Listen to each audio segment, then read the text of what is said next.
의와 평화의 삶으로 성탄을 이러한 제목으로 본문의 말씀을 함께 나누기를 원합니다. 톨스토이의 돌과 두 여인이라는 내용 가운데에 이러한 내용이 있습니다. 어느 날 두 여인이 수도사의 가르침을 받기 위하여 이제 찾아왔습니다. 수도사는 여인들이요, 죄를 해결하면 은혜를 받게 됩니다 라고 교훈했습니다. 첫 번째 여인은 자신의 삶을 돌아보며 진심 어린 마음으로 눈물을 흘리며 자신이 큰 죄인임을 깨달아 회개 고백을 했습니다. 두 번째 여인은 수도사의 가르침을 받고 난 후 자신은 도덕적으로 올바르게 살려고 하였기 때문에 회개할 것은 찾아볼 수가 없다고 이렇게 말했습니다. 두 여인의 행동을 본 수도사는 첫 번째 여인에게는 아주 큰 돌 하나를 구해 오라고 했고, 두 번째 여인에게는 작은 돌들을 많이 구해 오라고 말했습니다. 두 여인들은 이제 돌들을 가지고 왔습니다. 그때 수도사는 주워온 돌들을 다시 본래의 자리에 두고 오라고 이제 말했습니다. 첫 번째 여인은 큰 돌 하나였기 때문에 본래의 자리에 잘 두고 돌아올 수 있었지만, 두 번째 여인은 몇몇 개는 제자리에 갖다 두었지만 나머지 돌들은 어디서 주워왔는지 몰라서 헤매고 본래의 위치를 바로 찾을 수가 없는 그러한 모습이었습니다. 그 모습을 보면서 수도사는 이렇게 말을 합니다. 죄가 바로 이런 것들입니다. 죄에 대한 고백도 이런 것들입니다. 기억하는 큰 죄만 죄가 아니라 사소하게 생각해서 잃어버린 것도 죄는 죄인 것입니다. 우리는 이 세상에서 크고 작은 죄를 짓고 살면서 진작 죄에 대한 생각이나 고민이나 또한 해결할 죄가 없다고 생각하면서 살 때가 많이 있는 것이 우리의 현상입니다. 우리는 죄와 허물로 죽을 수밖에 없는 사람이다 라고 성경은 우리에게 말씀하고 있는 것입니다.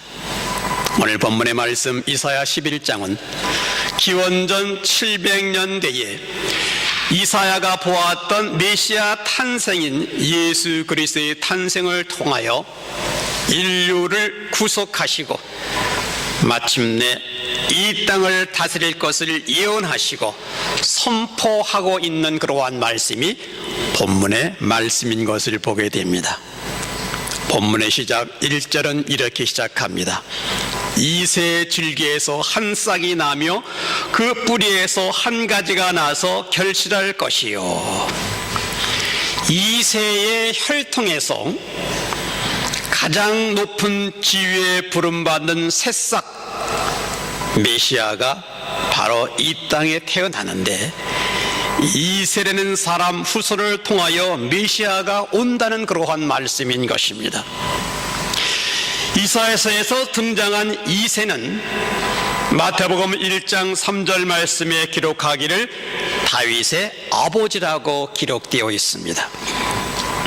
예수님은 이새의 후손과 다윗의 후손을 통하여 이 땅에 오셨습니다. 이름도 없고 빛도 없는 보잘것없는 이새의 그 줄기에서 성령에 사로잡힌 다윗의 후손으로 이 땅에 오신 예수 그리스도를 기억할 때에 하나님은 지금도 성령에 순종하는 믿음에 반석된 백성들을 통하여 하나님의 능력과 권능을 나타내길 원하시는 하나님의 놀라운 섭리를 우리는 깨닫게 됩니다. 그러면서 2절은 우리에게 말하기를 여호와의 신 곧 지혜와 총명의 신이요 모략과 재능의 신이요 지식과 여호와를 경외하는 신이 그 위에 강림하시더니라고 2절은 우리에게 말씀하시고 있습니다. 예수 그리스도에게 바로 여호와의 신이 바로 임하는 놀라운 역사심이 있는데, 그 신은 어떠한 신인가? 지혜와 총명과 지식과 여호와의 신이 바로 우리를 향하여 또 우리와 함께 임하신다는 말씀인 것입니다. 여호와의 신이 임한 사람들의 그 특징은 믿음의 중요함을 체험한 사람으로서 의롭다함을 얻도록 오로지 하나님의 말씀에 의지하고 하나님의 자녀로서의 삶을 살고자 하는 마음의 변화가 있습니다. 하나님의 자녀됨을 깨닫고 말씀을 따르고자 하는 사람은 거룩한 삶을 갈망합니다. 그러기에 내 언어, 내 습관, 내 생각, 내 행동을 내려놓고 말씀으로 성결케 되고 싶어하는 이 변화를 갖게 됩니다. 이것이 하나님이 함께 하시는 증거입니다. 그런데 믿음에 굴곡 있는 사람들은 감정으로 생활합니다. 그래서 감정이 섞인 언어가 입술을 통하여 노출되기 시작합니다. 감성에 섞인 그 흥분이 바로 행동을 통하여 나타납니다. 그러기에 그 결과는 꼭 다른 사람에게 상처만 주고 있는 그러한 모습, 성령이 임재하지 않은 상태의 증거인 것을 보게 됩니다. 하나님의 영이 인도를 받은 사람은 세상 기준과 다른 하나님 말씀 앞에서 변화되어 하나님의 성품을 담고자 하는 그러한 모습으로 살아가고 있다는 겁니다. 하나님의 신이 임재하면 성숙한 사람은 삶의 방향을 제대로 알고 그리고 따라가는 그러한 사람이 됩니다. 그때 비로소 믿음의 뿌리가 확고하며 성장이 있고 질적 안정이 있어서 성숙을 이루게 만들고 있습니다. 그런데 궤도 수정을 자주 하는 사람은 성숙할 겨를도 없이 방향을 그만 잃어버리고 맙니다. 식물도 한번 심어 놓고 기다려야지 자꾸 뽑아서 옮기면 성장하지 못하고 죽어버리는 그러한 모습을 우리가 경험하지 않았습니까? 비교적 성공한 사람은 한 곳을 향하여 외길 인생을 산 사람인 경우가 많습니다.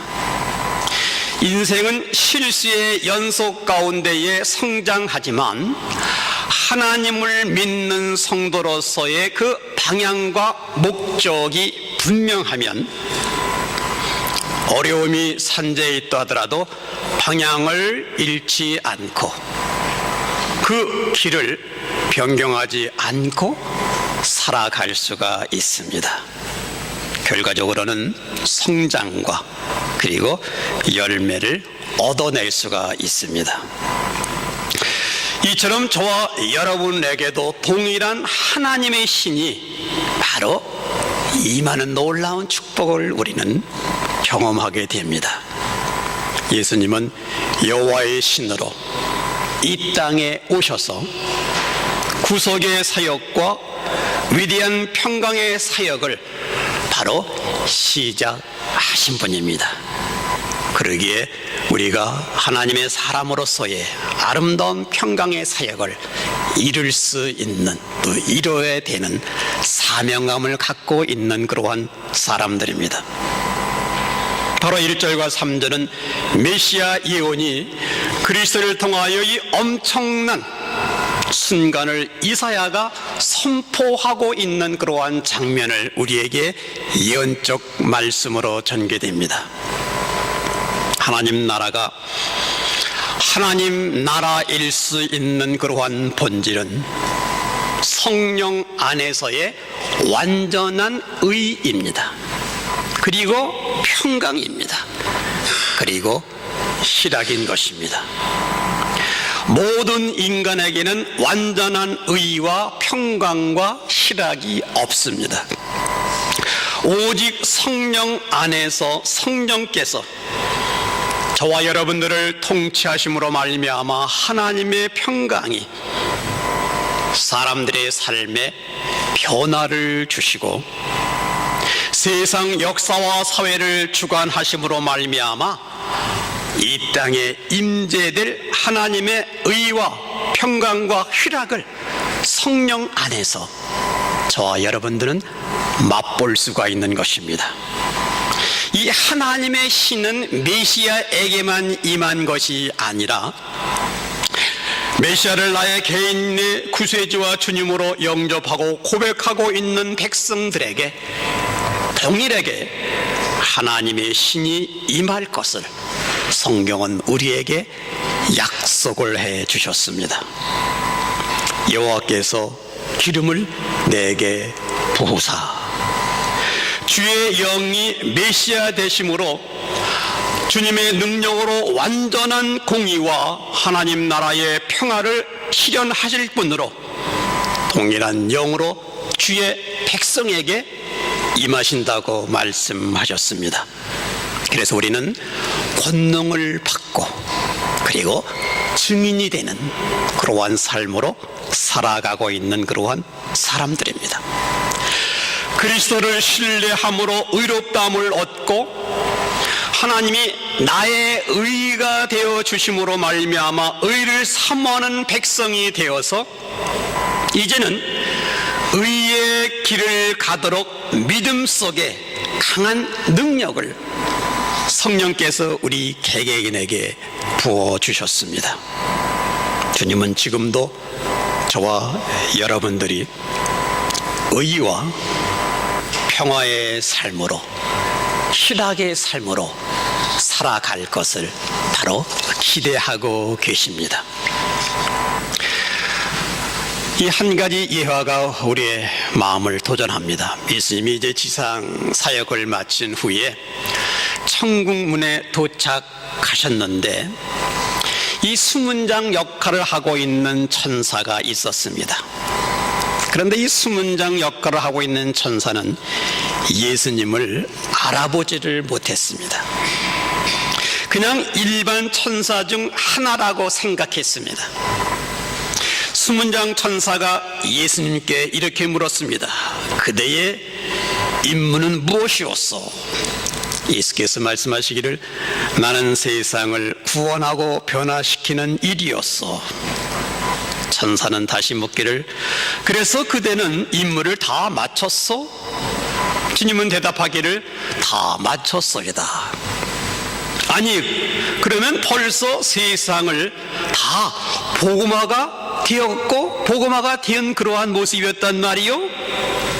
예수님은 말씀하시기를 아니요. 그러면 어떻게 임무를 다 했다고 하십니까? 예수님은 나는 임무를 완성할 내 백성들을 나의 제자들을 그 땅에 남겨두었소이다. 천사는 다시 질문합니다. 그 밖에 다른 계획은 없습니까? 예수님 말하기를 나에게는 다른 계획은 없소이다. 그렇습니다. 주님은 이 땅에 남겨진 제자들을 통하여 하나님의 백성들을 통하여 저와 여러분들을 통하여 이 복음이 전해지고 그리스도가 전파되고 사람들이 진정한 공의와 평화를 간구하기 시작할 때에 기도를 들으시고 마지막 결산으로 우리에게 축복을 하여 주십니다. 그래서 그리스도의 의와 평화의 사랑을 통하여 마침내 우리가 이 땅에 살아가야 할 이유와 목적이 있음을 깨닫고 의와 평화를 실천하는, 그래서 희락을 체험하는 그러한 모습, 이러한 모습이 저와 여러분의 삶의 현장 되기를 주님의 이름으로 간절히 소망합니다. 그래서 4절과 5절은 그 나라의 실현을 하는 과정으로 모든 사람을 판단하시고 역사를 판단하시고 역사 속에 의의 실현하실 것을 선포하는 그러한 장면을 볼 수가 있는 것입니다. 4절은 우리에게 이렇게 말합니다. 공의로 빈핍한 자를 심판하며 정의로 세상의 겸손한 자를 판단할 것이며, 하나님의 공의, 십자가는 하나님의 공의가 실현되는 장소입니다. 공의와 정직은 주님 자신이 가지고 계시므로 역사와 사람을 판단하시고 마침내 역사 속에서 이루어지고 있는 공의와 그 아름다운 평화를 이루고 말겠다라고 말씀은 우리에게 제시하고 있는 것입니다. 우리의 죄를 담당하시고 죄인 되셔서 전 인류의 죄를 담당하시고 짊어지시고 십자가에 매달리신 예수 그리스도, 십자가는 전 인류의 죄를 심판하시는 하나님의 공의를 실현하는 장소인 것입니다. 골고다 언덕에서 마지막 보혈을 떨어뜨리는 그 순간 전 인류에 대한 하나님의 심판이 진행되고 대가를 완전하게 지불하는 그러한 장소, 바로 십자가 실현 장소입니다. 죄를 알지 못하신 거룩한 하나님이 어떻게 죄를 접촉할 수가 있겠습니까? 만일 예수 그리스도가 십자가를 거부하셨다면 저와 여러분들의 죄 문제가 결산되지 않아서 우리는 영원한 불과 유황이 타는 연못에 그냥 떨어져야 할 그러한 사람들입니다. 십자가를 짊어지시지 않았으면 멸명해야 할, 고통당해야 할 그러한 사람들, 이러한 사람들을 바라보시면서 주님은 견딜 수 없는 심장으로 내 뜻대로 마옵시고 아버지의 뜻대로 하옵소서. 아버지의 뜻은 바로 십자가에서 예수님께서 모든 죄를 감당하여 바로 십자가를 담당하는 겁니다. 그래서 아버지의 뜻을 십자가에서 이제 돌아가시면서 이루시는 예수님께서 마지막 던지신 그 말 한마디, 다 이루었다, 다 이루었습니다. 예수 그리스도는 우리의 모든 죄를 짊어지시고 그리고 다 이루시기 위해서 바로 이 성탄에 오셨고, 그리고 그 결과는 다 이루셨습니다. 이것이 바로 4절과 5절의 말씀의 중요한 의미를 우리에게 제시합니다. 그러면서 이제 6절부터 9절까지 전개되는 그러한 말씀은 이제 주님이 이 땅에 의를 실현하신 이후에 마침내 가지고 오실 평강의 나라, 평화의 나라, 진정 그리스도를 통해서만 실현될 수 있는 건강한 모습을 우리에게 보여주시고 있는 내용을 볼 수가 있는 것입니다. 히브리 사람들은 이런 나라를 평강의 나라, 샬롬의 나라라고 불렀습니다. 샬롬이라는 단어는 바로 의를 전제한 평강입니다. 우리는 삶의 모든 영역, 정치, 경제, 사회, 가정, 인간관계 안에서 의를 전제한 평강, 의를 전제한 평강의 아름다운 상태가 온전한 성도들의 생활상입니다. 그러기에 평강의 나라를 실현하기 위해서는 먼저 전제 조건은 바로 공의가 전제 조건입니다. 정의와 실현이 없는 참된 평화의 나라는 올 수가 없습니다. 우리나라의 국민 총 생산량 GNP가 지금은 24,000불이라고 합니다. 정말 24,000불이라는 이 신화 속에 살아오고 있는 것이 우리나라의 바로 경제 성장입니다.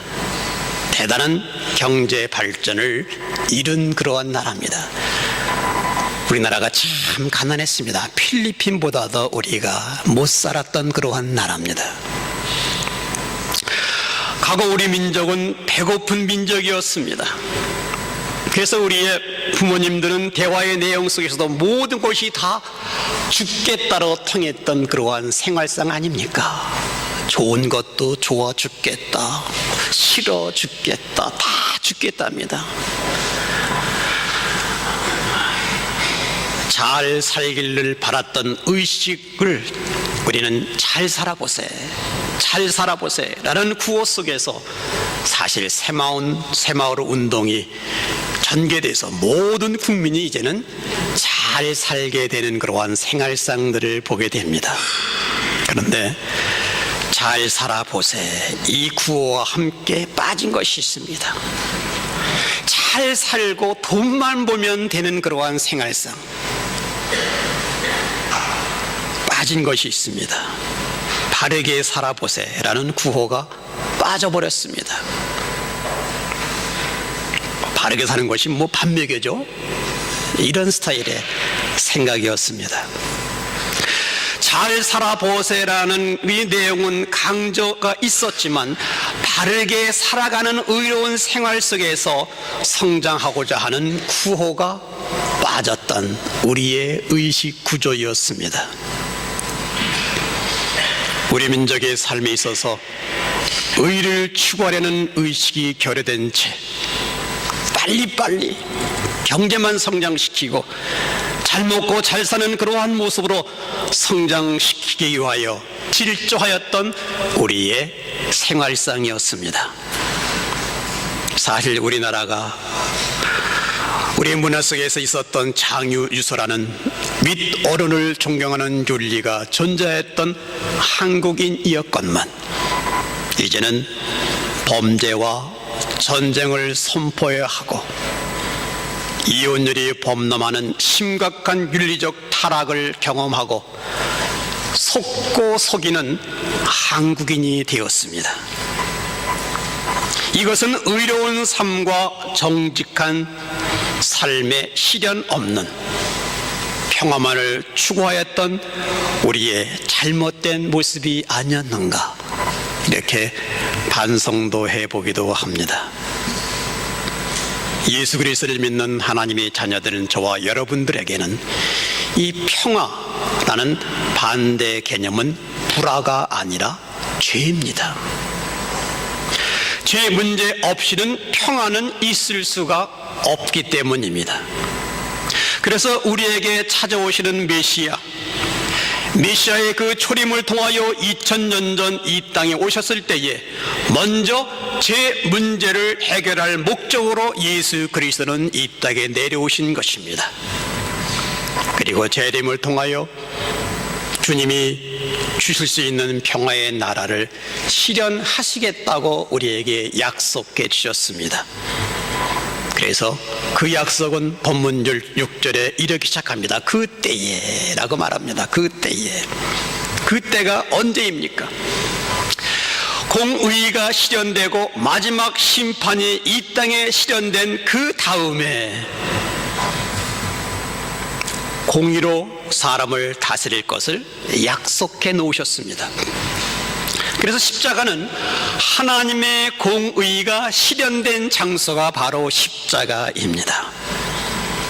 전 인류의 죄를 심판하시는 하나님의 공의가 실현된 장소 십자가. 예수님이 골고다 언덕에서 마지막 보혈을 떨어뜨리는 그 순간 전 인류에 대한 하나님의 심판이 진행되고 있는 그러한 장면입니다. 이 십자가를 통해서만 하나님의 공의가 만족되어졌기 때문입니다. 이 십자가를 영적으로 경험한 사람이 곧 평화를 누릴 수가 있는 사람입니다. 아직까지 십자가를 경험하지 않은 그러한 분들은 진정한 평화를 누릴 수가 없다는 겁니다.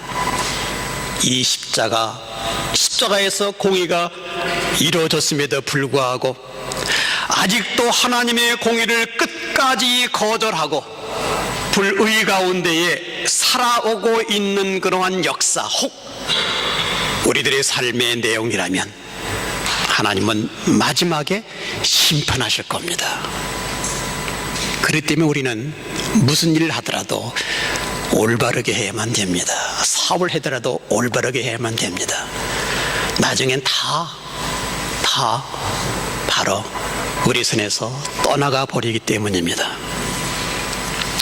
하나님의 공의가 실현된 그 다음에 그때 비로소 이 지상에는 바로 6절 하반절에 전개되고 있는 이 평화스러운 모습, 이리가 어린 양과 함께 거하며 표범이 어린 염소와 함께 누우며 노는 그러한 장면, 아주 긍정적이고 진취적이면서 그리고 마음과 마음이 서로 엮어지면서 모든 것을 합력하여 선을 이루는 그 아름다운 삶의 내용이 우리 가정 안에서, 우리 사업체 안에서, 직장 안에서 이루어질 때마다 삶의 의욕이 생기고 일의 능력이 생기고 그리고 아름다운 성장과 성숙이 이루어지고 있다는 그 놀라운 비밀, 거기에는 질병도 없고 전쟁도 없고 더 이상 이 세상에서 추하고 더러운 꼴을 보지 않고